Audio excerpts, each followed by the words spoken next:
Hi, everybody. We're in the reading of the Transforming Suffering into Wisdom.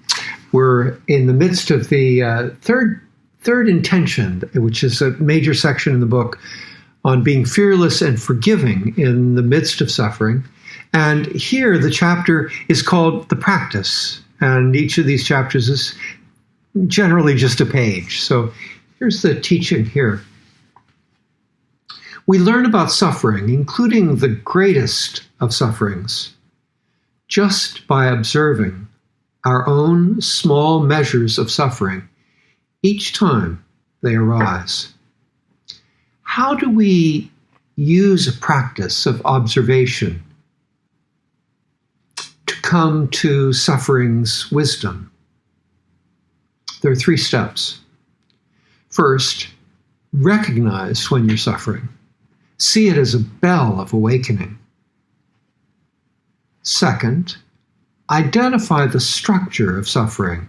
Learn to distinguish clearly between its 3 elements of feelings, thoughts, and self. Third, practice letting thoughts go and letting feelings be. Take these 3 steps and you will learn how both pain and feelings are different from suffering.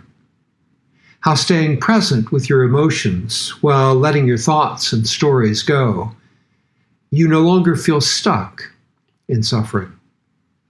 Watch how the sticky glue of the ego is pulled out and dissolves when we learn to rest in the feelings themselves, being present in every moment.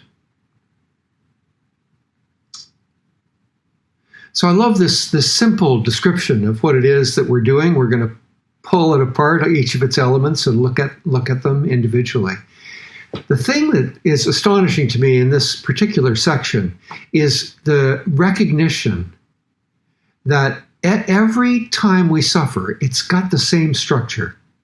So it doesn't matter if we're confronting some huge and terrifying experience in this coronavirus crisis and in this depression that we're currently in, or whether we're just experiencing not getting our way in the family, or waking up with some anxiety about something that we're going to do today.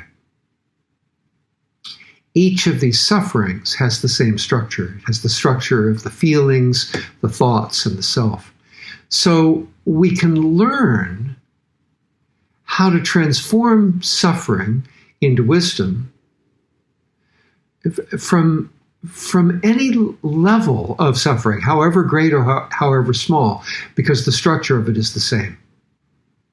And when we know how to do that practice of ending suffering, we can use it with the largest of sufferings that we get, as well as with the smallest.